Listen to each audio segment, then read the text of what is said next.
incredibly fortunate that we have so many pictures of our downtown area. And I've been working with Main Street, the Oregon Main Street program, to put together our own Main Street program, along with several other folks. We have a board of directors. Ray Sims is on our board, Ken Kessner, Commissioner Kessner, Rob Nichols, Ann Logan, Karen Bunch, John Hogarth. And sometimes we all get a little bit frustrated because we want everything to happen now, but we've accomplished a great deal in the last few, well, we haven't even, it's been what, almost a year. It'll be a year in March that we had our first meeting, but we actually, our corporation was not official until July 1, because it took a while for us to get all the paperwork together. And then we actually, on September 11th, got our IRS status, so now we're official.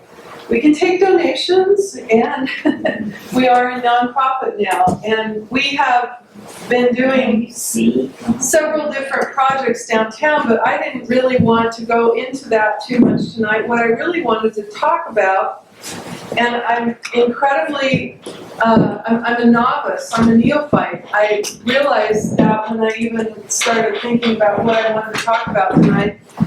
But I thought it might be interesting to throw out what has happened to our downtown since it was founded. Of course, we all know that there was a big fire in 1900 and that pretty much wiped everything out, except for the Fayetteville Utley building. And I'm not sure, I've heard conflicting stories about what the structure they call the barn that's just behind the Eagles. And evidently it was an old blacksmith shop. And I understand that it survived the fire. There's some burned timbers in the inside, you know, up in the top level of the structure that indicates that it went through something. But there wasn't very much left. And I've seen a couple of pictures that are pretty dramatic about how that happened. So when they went to rebuild, what the thing that was the most common, what obviously was red brick, because they everything to that point was basically wood, and that didn't work well for them. So they decided to rebuild in brick, and some of the structures have survived fairly well, and some of them have not. Some of them have been covered over with all sorts of different kinds of materials. We just recently had Joy Sears, who is I don't know exactly what her title is, but she works in the Historic Preservation Office and for the state of Oregon. And she was down here and visited us, and we went on a walkabout, and I learned so much in 2 hours. I could not believe how much I learned about our buildings, about how to deal with some of the structural issues that are going on from the outside and from the inside. And they're really on board now with us to help us look at possibly making a historic district in Lakeview. We don't know what that's going to look like. We don't know if it's even going to happen, but they are willing to help us explore it. It's not going to cost us any money to explore it. They have an intern that will be here this summer that will sort of do another more serious walkabout and really do some documentation and take a look at what really appears to be the historic area of the downtown core, and whether or not we want to extend it into Upper East Street, where there are homes, and H Street and F Street and G Street, those areas, and even maybe down Center Street a little bit. But anyway, I mean, you could really get carried away if you take your map and go walking. There's a lot of structures that, you know, we don't want to leave that one out. But they're going to help us make some of the, help us get some information so we can make some of those decisions. When I say we, I really do mean the community and the business community, because this isn't up to our board of directors. We're really here to guide and try to help provide resources so that some of this might be possible. So what I'm going to do tonight is sort of take you on a little bit of a tour of what was going on downtown. Now we have very few pictures of F Street, which is really interesting. Now, maybe somebody else has them, but Debbie was sort of struggling because I asked her for pictures of just F Street and E Street. I think I only have 2 or 3 of F Street, and they're not necessarily all that old, but E Street must have been incredibly popular. I think it was probably the core, the bustling economic core of Lakeview, because we have lots of pictures and we have a lot of activity that you can see going on. And it's kind of fun to see, exactly what happened. So, before we get too far, I just want to say what our mission statement for the organization is: to stimulate and restore the economic and cultural vitality of downtown Lakeview.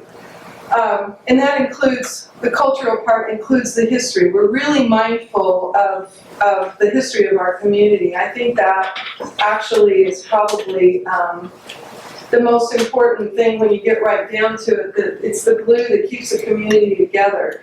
The economy, obviously, that helps too, but the cultural part is really the vital part. And obviously you all know that too, because you're here and you're very much a part of trying to maintain the history of our county as well as the town. So I wanted to just sort of give a little bit of an overview. Over the past year, we had 15 vacant buildings in the downtown core at different times. It wasn't always 15, but there was up to 15 that became vacant. And those were the store. Some of them were already vacant. The store, the Style Closet, Honkers, which is now Cycletown, Michael's business, and Erie's, Thornton's, Indian Village, Alger Theater, The Niche, Stewart's, Jerry's, True Value, Goose Lake Computing, the Masonic Temple, and L&B Western Wear and the Roundup Tavern. So today, 9 are occupied. Stewart's is now Napa. The old True Value is very soon, the middle of March, will become a workout fitness facility. The Honker store has become Cycletown, and I don't remember the name of the consignment shop. Curiosity Corner. No. No, it's called Cowboys. Hang on. My best My best friend's closet. Say it again. My best friend's Yes, my closet. best friend's closet. Thank you.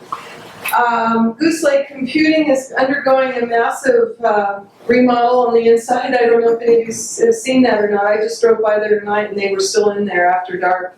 And they've taken down all of the old paneling on the walls and everything, and they're re-drywalling. Anyway, it's going to be a nice space. And that is sort of, they're calling it sort of a business center and giving people an opportunity that are entrepreneurs to come in and have their things in their house, rent a table or a small space to try out, whatever their business might be.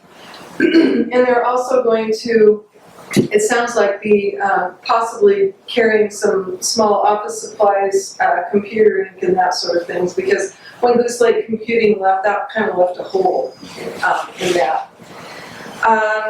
L&B Western is now the Goodwill. Jerry's, they closed down for a while and now they're operating again. The Indian Village got a nice coat of paint and is now open, and actually open almost till 7 o'clock at night some evenings. On Thursdays. On Thursdays for dinner. The Niche is now Talltown Clothing. And the things that are pending are possible grocery store in Thornton's, the store, which used to be the Thrift Cut Rate. Anybody here remember the Thrift Cut Rate? Oh, yes. I do. I worked there when I was in high school. Cool place. The folks that bought that store have done an amazing amount of work on the inside structurally for that building, and they're still not sure exactly what they want to do with it, but they're here and they are definitely going to be doing something. I put in the Masonic Temple just because it's always been, it's been sort of an icon in our community, and there's been, some talk of the possibility of a youth center there. I don't know exactly how it's going, but that's sort of pending. Needing repair, the Roundup Tavern House roof issues, and they're in the process of trying to figure out how to do that. And in fact, that whole block is suffering a little bit from the flat roof issue, which almost all of our buildings in town are flat roofs, and that really is a hard, those are hard to maintain. Closed indefinitely is Erie's, and needing development is the Alger Theater. And the LCP group, we are just now starting to look at what might be possible with that. So when we first started last March, one of the things that we talked about is that we really wanted to hit East Street hard. It was scary, and I know we all sort of felt like that was a really, it hurt everybody's hearts, but it also was a little bit scary because there were a lot of empty window fronts, and we've managed to help that out a little bit. I don't know that it's all about the LCP, but I think some of the things that we've done and the positive attitude that we've had with folks has helped some. And we're really excited to see that things are changing, because that did seem to be the center of our commerce downtown in Lakeview was East Street. The Oregon Main Street program lives inside the Oregon Parks and Rec Department. It is actually a state department, and it is well funded. They just got more money appropriated in the last legislature that is going to help with more funding for rural communities like ours that are really interested in helping with design issues downtown and helping if communities want to try to restore some of their buildings to help them with that. So I think we're going to see more resources coming to us in the next 2 years. That money won't really be available for another year to a year and a half. That sounds like it's a long ways off, but it really isn't. And we're really starting to plan for trying to be able to be eligible for those monies when they come. Other communities that have really taken an interest in the process that are kind of in the same stage that we are: Astoria, Baker's a little further along, Dayton, Klamath Falls is just about at the same stage we are, Milton, Freewater, Oak Ridge, Walnut, Sandy, Sherwood, all those little communities. It's really interesting how quickly, when the resources were available, and most especially since the helping build the infrastructure, we haven't had to pay a consultant or anything. That's what the staff there at the Oregon Main Street is for, and that's what we really needed to understand how do we get organized to be able to do this, and they've been really helpful. So I was looking at all of the pictures that you're going to see here in a little bit, and this is what I sort of gleaned from it. I don't know, I mean, I'm not a historian, I didn't, get into massive boxes of documents, but this is sort of what I saw, that the late 1800s to the 1920s, there were a lot of restaurants, there were a lot of bars, there were rooming houses, a lot of general merchandise buildings, a lot of businesses that were they just had a name, Sullivan's, I'm blanking on the other one. Anyway, they were just had a little bit of everything, and there were a lot of them. There were several liveries, and there were several drugstores. In the late 20s through the 40s, saw the addition of single-purpose stores. So things started consolidating, like there was a furniture store, just sold furniture. Started having appliances, and they only sold appliances or furniture and appliances. A grocery store that was just nothing but a grocery store. It wasn't a general store anymore where they were selling bullets and dishware and that sort of thing. It was just groceries, and then auto parts and repair. Prior to that, it was it was all about the livery. It was taking care of horses and helping the farmers with their wagons. In the 1980s till now, the family anchor stores faded, and I'm talking about Fetch's and Thornton's and some of the others that I can't think of right now. Those are the two that always come to mind. And new entrepreneurs came and went in sort of an era of instability, where it was, stores that had been there forever and been one thing, like Allen's Meat Market. Does anybody here remember Allen's Meat Market? Yep. There were just some things that there was no such thing as succession planning. And if there wasn't a family member or possibly a younger person working in the store that really wanted to carry on the tradition, then it just didn't happen and those things went away. Today, what we see really, I think, are essential goods and services on demand, things that we need right now.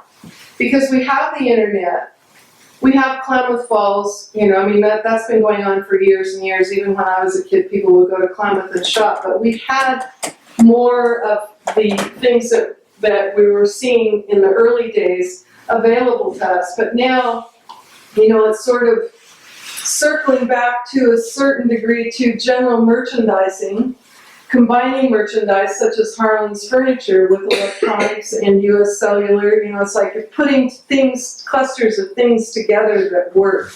And I know that Mike has definitely done that with his businesses. So we're going back to this thing, I think, where we are putting together more of a general merchandise in a store, because you can't just have US Cellular, you can't just have electronics, you can't just have sheets and towels, you have to have, it has to combine with something else, because people just are not able, we don't have the population to support that anymore. So, this is sort of the world according to Ginger. This is sort of what I saw. These are about the only two pictures I have of F Street. The black and white one really tells us a lot of things. And I'm thinking that this was around the 1930s. Debbie and I sort of talked about this. Things haven't really changed too much in terms of the streetscape, except we don't have all these wonderful trees. And I see that throughout almost all of the pictures you're going to see. We had so many old trees downtown in the early years, and now, we do not have that. But the building down here at the very end was a car dealership or auto repair or something, and that's about where Dan Henderson's True Value is now. Well, Graham Mercer Chevrolet was There you go. right back out there. Thank you. And this was, as I recall, this was a grocery store. The Mercantile. The Mercantile, right. And then, of course, in the 50s, we still had the hardware store, but things changed, and the grocery store became Van's Restaurant and the Frontier Room. The grocery store, the combination grocery store and mercantile. Was it? It was, Oh, yeah. it had clothing, yes, It juice, had a little bit of everything. household goods. So we had the grocery store on one side and then on the other side. That's what it was. Okay. Well, it was still there when we moved here in the early 50s. I remember my mom shopping there. And now flipping over to E Street, there's definitely been some changes. And we were trying to get a handle on the dates of these pictures and these photos, but we were too chicken to jump out and say. But one thing that we could tell is that somebody had a car that they like to park pretty much in the same place. We pretty much decided that was somebody's car. But it was a combination. This is Thornton's Drug. There's Paul's, I think this was Paul's Restaurant. Fetches, JCPenney, Fetches over here, and Safeway or Sullivan's. I don't know if it was Safeway yet.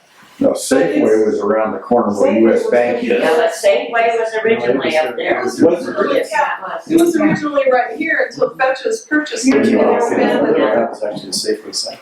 No, So, I don't remember it, but it was. Maybe you could tell by the The cars, the age of the cars, maybe Well, we were- about the years.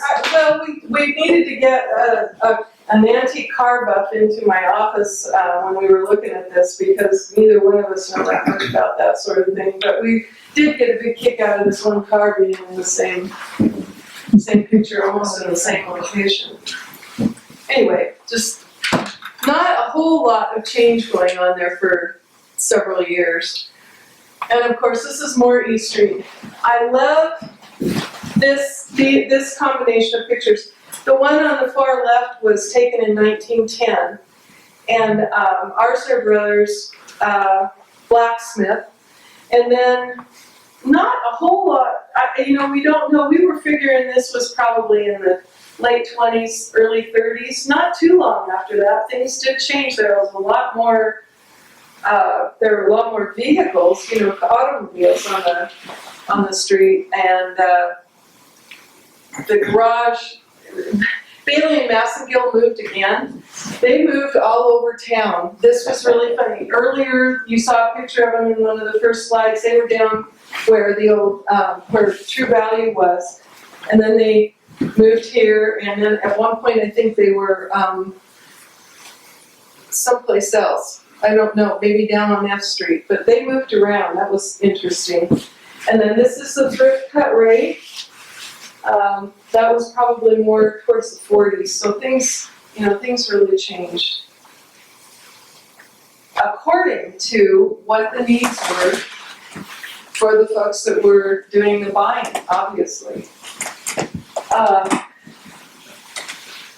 What's it, Carruthers? H. Carruthers? Coal, oil, and sheep dip. Like that one.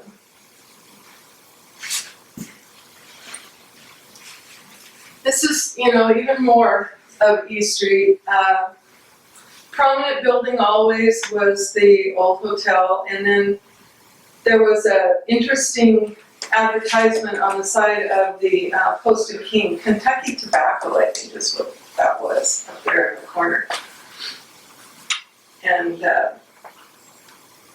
not too much change, but it looked to me like there was change in I threw this one in, Roundup Parades on review. This one was taken on the very south end, the top left one was the very south end of East Street. It went all the way down, evidently. And then the others, I had forgotten this was a bank where Bender's was a bank. Does anybody else remember or know about that? Where Bender's is, Yeah, it was a bank. It was the I can tell you that where Bender's is, it was the Pacific Power and Light building at one time. Right.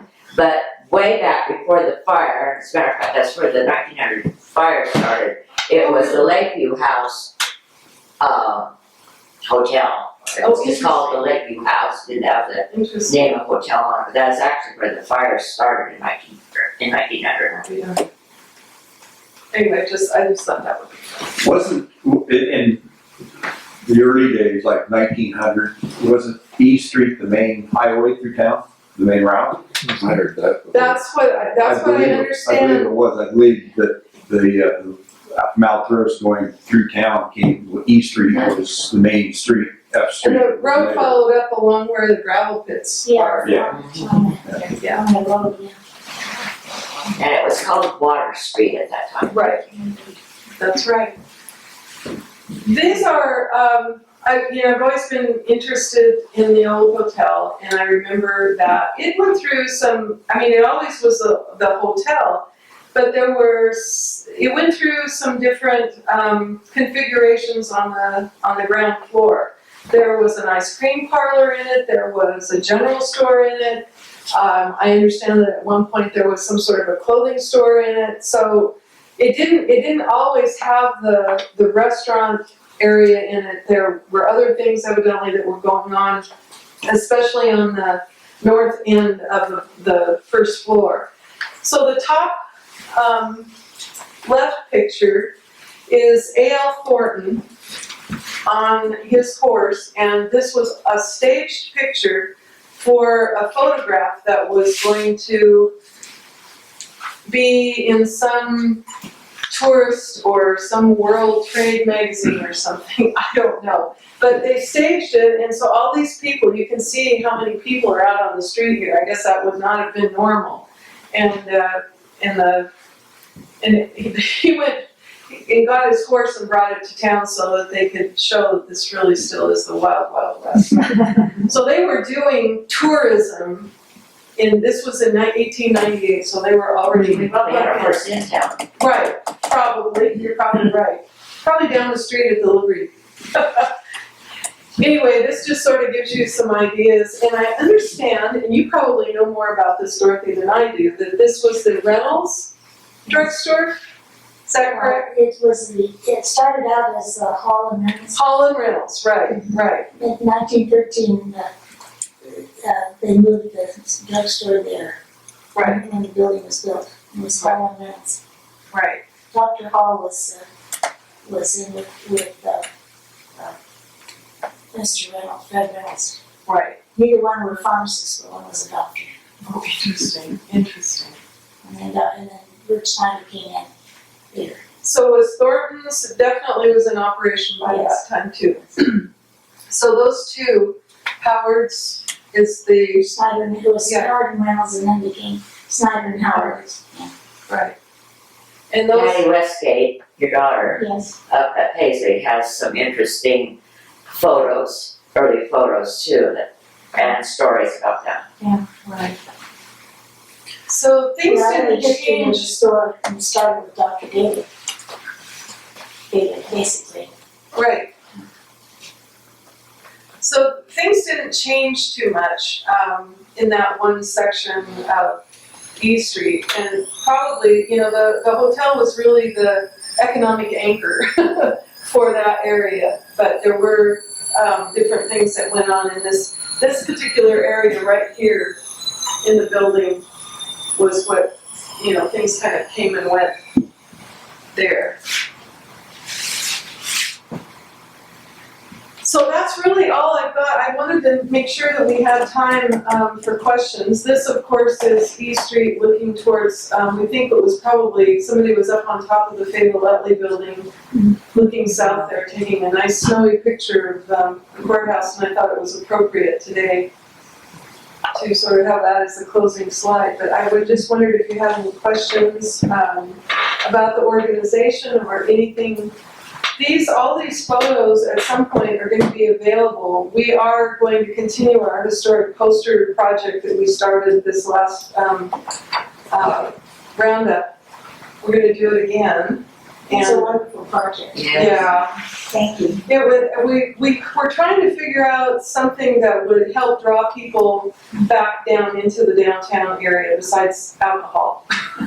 Which, that was quite the scene for many, many years. For alcohol. And now everybody Used to be. Yeah, right, exactly. And now that they have the rewrite room, people don't go downtown, especially in the evenings, but it was really wonderful to see people walking in the evenings and checking out the photographs. And that, again, being able to do that and having people come in while we were, John had the old Frontier Room bar and the old Elks bar, I guess is what it was, open, and people were in there, volunteers putting together the posters, and people would come and go. And it was really helpful because we identified a lot of people and a lot of buildings and dates by doing that. So that was helpful when we made up the little legends that went with each one of the pictures. But we have lots more pictures. We are incredibly blessed. The Thornton family and some other folks were avid picture takers, and we just have many of them. And in fact, the people, Joy Sears from Historic Preservation really complimented us on that, so that will make it really easy for us and for them to really understand what we've got, what kind of treasures we have in buildings that we have left, so. You were talking about the historical part you want to have. Yes, Okay, there already is a walking thing to the historical buildings that are Yes. downtown. And they go all the way to H, for the right, Queen Anne House. right. to be included in that. Right, well, and we have, you know, of course, we have more projects than Carter has Little Pills and things. We're trying to prioritize as we go, but that is one thing that we know we can do that would be really interesting for, the I hand them small out all children. summer. I work the Welcome Center and I hand them out and Right. after dinner, come walk around town and you see the Historical Exactly. Society actually put the plaques on the buildings and stuff. Right, And, that's one thing that's my number one brochure. You're only spending the night. right. Yeah, And that's there's really- lots of newspaper clippings in the chamber itself that goes back to about, I think, 47 is when the Chamber of Commerce, I think, came. But we have paper clippings all the way back for quite a few years. Oh, that's good. Yeah. Well, and there's a good archive. The newspaper archives go back to 1899 in our office, and they are available for people to Oh, peruse. they're priceless, they're just priceless. I've been there doing a lot of research at the Lake County Examiner. I will say that those papers are fragile. Well, and there's a reason for that, and actually, I'm working. Well, I finished it. Every year in April, we put out a progress edition. Right, I always try to put in a couple of historic articles, and one of the ones I did this year is the reason why our papers are so fragile is in 1942 there was a fire at the Lake County Examiner, and at 3 a.m. the 36-year-old editor at the time, a gentleman named Thornton Gale, rushed out of his house, ran over to the newspaper, and saved the newspaper archives before they burned up in the building. In the course of doing that, he suffered severe lung damage and died 2 weeks later. Oh, gosh. But he saved Lakeview's history by saving all the newspapers going back to 1899. It's just phenomenal what's there at the Examiner. I've been doing a lot of research there for the past 6 or 7 months for a book that I'm writing. I just don't want to go on about it, but I will interject this, that I have just finished I've just finished going through the 1905 papers. In 1905, the whole tone of Lakeview was wonderful. They were enthusiastic, they were optimistic. I mean, the world was just going great as far as they was concerned. Everything in Lakeview was just, and the whole world was great in their opinion. And it was just this, you can just see this vitality in what the people were doing, and in the articles, how, this. I could see that. I mean, I didn't put in all the pictures that I had the opportunity. I was thoughtful to try to figure out what ones to use.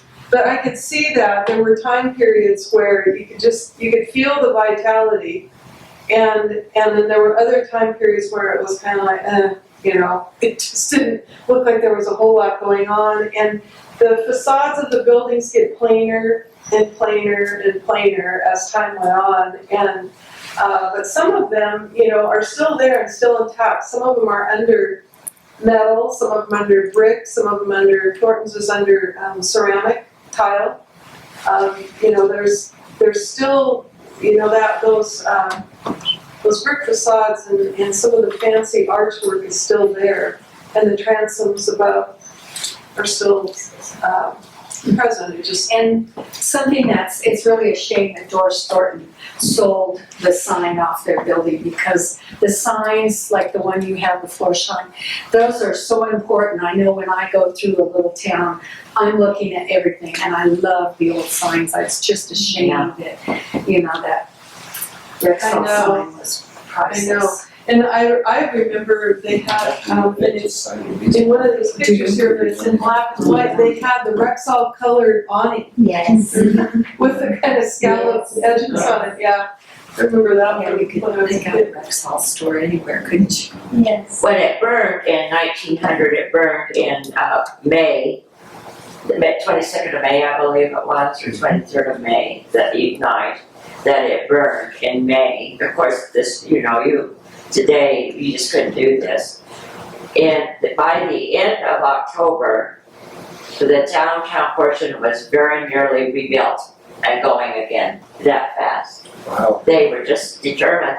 And when you go read the paper at the Examiner in the 1900, the fire edition from there out through that year is just, they're just a priceless piece of history because of the print, what they went through to print those papers.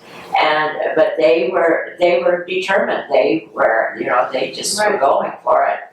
And the brick, actually, and I'm sure you already know this, that they were actually making those bricks here. Right, Or right. a lot of the reasons why they went back, or they redid it in brick, was because there was brick available here. Right. Right. Marie, was that north of town, I think you told me before? Pardon me? Is it north of town where they made the bricks? Yes, I think you told me that. yes, I think it was out there in the vicinity, just above, Balmage's house there. Okay, yeah, I thought you had mentioned that to me. I mentioned it to the tourists, so I wanted to make sure I was right. Well, as we move through, all of this, we definitely need to be involved with you all. And this is a partnership, and in terms of the effort. Right now, where we're at is gathering as much information as we possibly can. Once we get more on the ground with some of that information, especially after the assessment this summer, we'll be wanting to come back and share that with you all and have conversations about what the next steps will be. So, I've got a question. Is there water running under the ground in front of the US Bank down that street? Yes. probably. What is it, a creek or It's what? Bullard Creek. It's Bullard. Okay, Bullard Creek goes into a canal or a flume up right above the swimming pool. And then it goes all the way under town, down North First Street. Down by Fitch's. Is it in a Fitch's Hall. pipes or what?